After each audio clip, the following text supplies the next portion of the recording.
ఎందుకు నీళ్ళు ఎక్కువ ఉన్నాయి? నీళ్ళలో నుండి భూమిని తీశాడు కొంచెమే. ఇది బాగా ధ్యాస పెట్టుకోండి. కొత్త భూమి మీద ఈ నీళ్ళు ఉంటలే అంట, మొత్తం భూమి ఉంటుంది.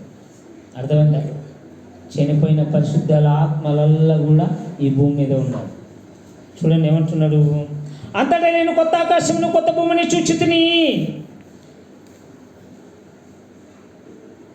మొదటి ఆకాశము మొదటి భూమి గతించిపోయెను, సముద్రమును ఇక లేదు. ఏం లేదంట? నీళ్ళు, సముద్రము ఇంకా లేవు. అంటే సూర్యుడు, చంద్రుడు, నక్షత్రము, ఈ కరెంటు గోళ, ఎండగోళ, ఈ షాపింగ్ మాలు, ఈ మేకప్లు ఏముండవు. చూడండి కింద ఏమంటున్నాడు 2వ వచనంలో, तेव्हा मी पवित्र नगरी नवी यरुशलेम देवापासून स्वर्गातून उतरताना पाहिली. ती नवऱ्यासाठी शृंगारलेली नवरी प्रमाणे सजवलेली होती. ఇదేంటి? ఇది మీకు అర్థమైందా? ఏమంటున్నాడు ఈయన? మరియు నేను నూతనమైన యెరూషలేమును చూచితిని, అది పరలోకం నుండి భూమి మీదికి దిగి వచ్చుట చూచితిని.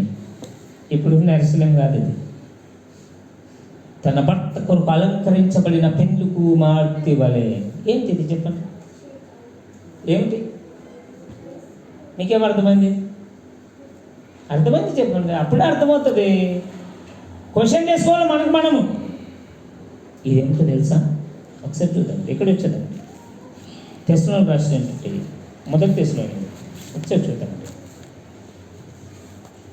4వ అధ్యాయం 13, 14, 15, 16 వచనాలు.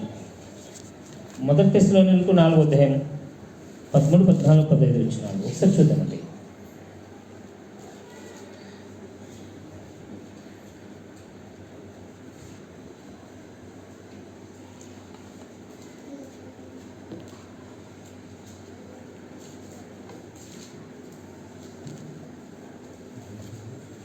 తీసినారా? पहला तेस्सलोनिकी 4వ अध्याय 13, 14, 15. बंधुजनो, झोपी गेलेल्या लोकांविषयी ఏమంట?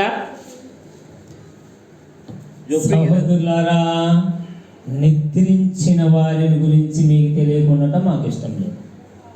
అపోస్తలుడైన పౌలు గారు తెస్సలోనికీయులకు చెప్తూ